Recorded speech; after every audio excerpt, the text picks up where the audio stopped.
এই এক মাসে 12টি অধ্যায় কার্যত পড়া সম্ভব নয়।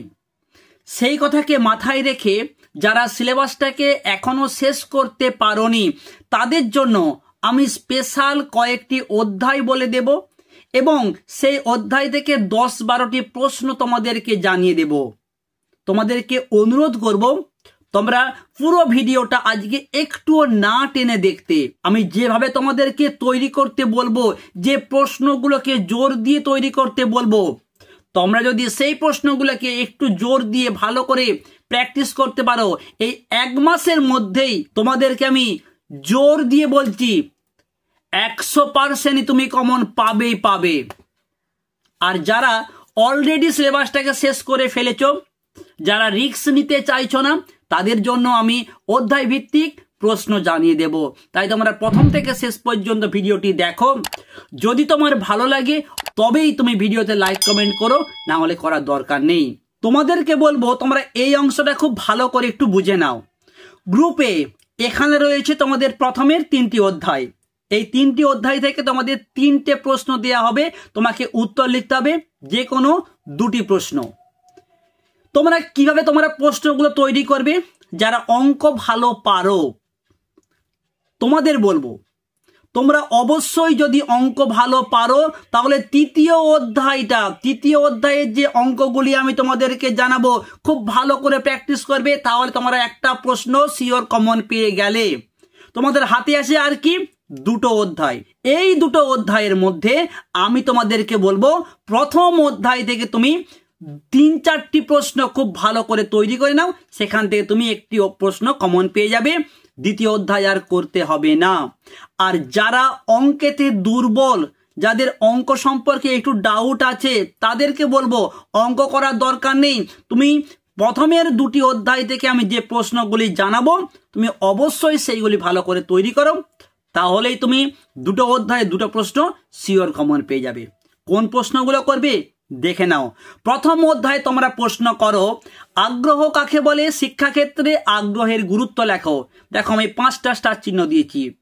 নেক্সট, ক্ষমতা কাকে বলে, থ্রাস্টনের বহু উপাদান তত্ত্ব বা দলগত উপাদান তত্ত্বটি আলোচনা করো, ভীষণ গুরুত্বপূর্ণ। 3 নম্বর, সাধারণ মানসিক ক্ষমতা কাকে বলে, সংক্ষেপে স্পিয়ারম্যানের উপাদান তত্ত্বটি আলোচনা করো। এই 3টে প্রশ্ন প্রথম অধ্যায়ের জন্য ভীষণ ভীষণ ভীষণ গুরুত্বপূর্ণ। এর পাশাপাশি আমি তোমাদের প্রথমেই বলেছি যারা রিস্ক নিতে চাইছো না তাদের জন্য তোমরা প্রশ্ন করে দেখতে পারো মনোযোগ কাকে বলে, শিক্ষাক্ষেত্রে মনোযোগের গুরুত্ব লেখো। নেক্সট, শিক্ষাক্ষেত্রে পরিণমনের ভূমিকা আলোচনা করো। আর কি আছে, বুদ্ধির সংজ্ঞা দাও, সাধারণ মানসিক ক্ষমতা ও বিশেষ ক্ষমতার মধ্যে পার্থক্য লেখো। এই 3টা হচ্ছে এক্সট্রা রূপে বললাম যারা রিস্ক নিতে চাইছো না। ওকে, চলে আসবো দ্বিতীয় অধ্যায়। তোমরা দ্বিতীয় অধ্যায় থেকে প্রশ্ন করবে শিখনের কৌশল হিসাবে স্কিনার বক্স কি, সংক্ষেপে স্কিনার বক্সের পরীক্ষাটি বর্ণনা করো, ভীষণ ভীষণ গুরুত্বপূর্ণ প্রশ্ন। দ্বিতীয় প্রশ্ন তোমরা করবে অন্তর্দৃষ্টিমূলক শিখন কাকে বলে, অন্তর্দৃষ্টিমূলক শিখনের বৈশিষ্ট্য লেখো, অত্যন্ত গুরুত্বপূর্ণ। নেক্সট, থর্নডাইকের শিখনের সূত্রগুলি লেখো, শিক্ষাক্ষেত্রে যে কোনো 2টি গুরুত্ব, এর যে কোনো 2টি গুরুত্ব আলোচনা করো। এই 3টি প্রশ্ন আমি দেখো দিয়েছি দ্বিতীয় অধ্যায় থেকে। আর এক্সট্রা রূপে প্রশ্ন দিয়েছি একটি, সক্রিয় অনুবর্তনের বৈশিষ্ট্য লেখো, শিক্ষাক্ষেত্রে সক্রিয় অনুবর্তনের ভূমিকা উল্লেখ করো। ওকে, তৃতীয় অধ্যায় রাশিবিজ্ঞান অঙ্ক। তোমরা এখান থেকে ভালো করে অঙ্ক প্র্যাকটিস করবে, মোড আর মিডিয়াম ভীষণ ভীষণ গুরুত্বপূর্ণ। এর পাশাপাশি তোমাদেরকে বলবো মধ্যম মানটাও একটু চোখ বুলিয়ে রাখতে, তবে মোস্ট ইম্পর্টেন্ট মোড আর মিডিয়াম। দেখো আমি এখানে আরো একবার কিন্তু লিখে দিয়েছি, যারা অঙ্কে দুর্বল তারা অবশ্যই তৃতীয় অধ্যায়টাকে একটু এড়িয়ে যাওয়ার চেষ্টা করবে। তার কারণ অঙ্কে যদি পুরো ঠিক হয় তাহলে তুমি যেমন 8-এ 8 পাবে, তেমনি যদি ভুল হয় তাহলে কিন্তু অঙ্ক পুরোটাই তোমার নম্বরটা চলে যাবে। সেই জায়গায় তুমি যদি প্রশ্ন টাচ করো কিছু হলেও নম্বর অবশ্যই তুমি পাবে। ওকে, চলে আসবো গ্রুপ বি। এইখানে আছে তোমাদের 5টা অধ্যায়, 4র্থ থেকে 8ম অধ্যায়। চতুর্থ, পঞ্চম, ষষ্ঠ, সপ্তম, অষ্টম, এই পাঁচটা অধ্যায় থেকে তোমাদের 3টি প্রশ্ন দেওয়া হবে। তোমাকে লিখতে হবে 2টি প্রশ্ন।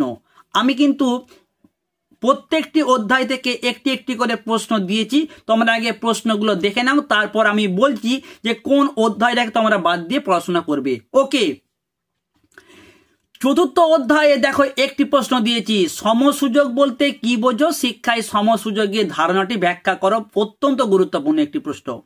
পঞ্চম অধ্যায়ের প্রশ্ন কি আছে, বিশ্ববিদ্যালয়ের শিক্ষা কমিশনে গ্রামীণ বিশ্ববিদ্যালয় সংক্রান্ত সুপারিশগুলি আলোচনা করো।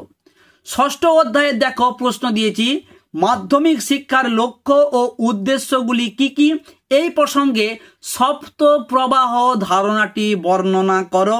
তার সঙ্গে সঙ্গে প্রশ্ন আছে, মাধ্যমিক শিক্ষা কমিশন কত সালে গঠিত হয়, এই শিক্ষা কমিশনের সুপারিশ অনুযায়ী মাধ্যমিক শিক্ষার গঠন ও পাঠ্যসূচি বর্ণনা করো। আমি তোমাদের বলবো, এই চতুর্থ অধ্যায়, পঞ্চম অধ্যায়, ষষ্ঠ অধ্যায় যদি ভালো করে তৈরি করতে পারো, এখান থেকে একটা প্রশ্ন তুমি তো শিওর পাবে, দুটোও পেতে পারো।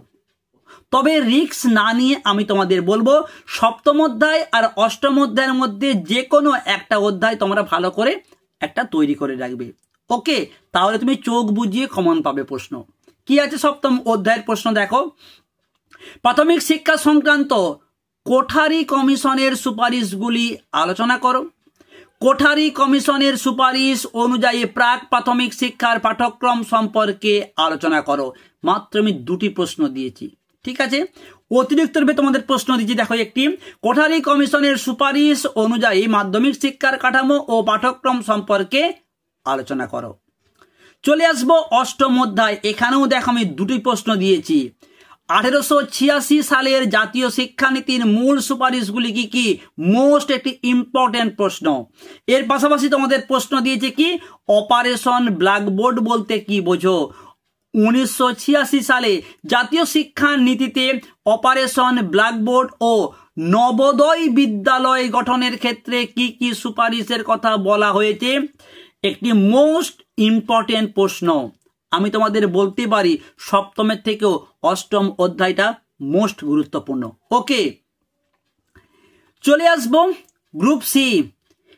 এখান থেকে তোমাদের নবম এবং দশম অধ্যায়, এই 2টি অধ্যায় থেকে তোমাদের 2টো প্রশ্ন দেওয়া হয়। এখানে 8 মানের প্রশ্ন হয় না, 4 নম্বরের প্রশ্ন হয়। এক্ষেত্রেও আমি তোমাদেরকে বলবো, তোমরা যদি পারো নবম অধ্যায়টা শুধু ভালো করে তৈরি করো, দশম অধ্যায় করতে হবে না, তাহলে তোমরা একটা প্রশ্ন শিওর কমন পেয়ে যাবে।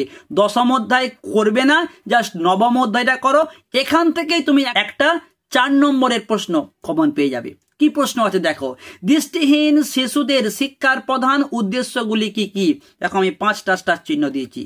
নেক্সট, অন্ধ শিশুদের শিক্ষা পদ্ধতি আলোচনা করো। 3 নম্বর, ব্রেইল পদ্ধতি সম্পর্কে আলোচনা করো। দেখো আমি 3টে প্রশ্ন দিয়েছি, এই 3টে প্রশ্ন যদি তুমি ভালো করে করো, একটা আশা করছি তুমি কমন পেয়ে যাবে। এর পাশাপাশি তুমি দেখতে পারো এক্সট্রা রূপে, প্রতিবন্ধী শিশুদের শিক্ষার জন্য ভারত সরকার কর্তৃক গৃহীত পদক্ষেপগুলি কি কি।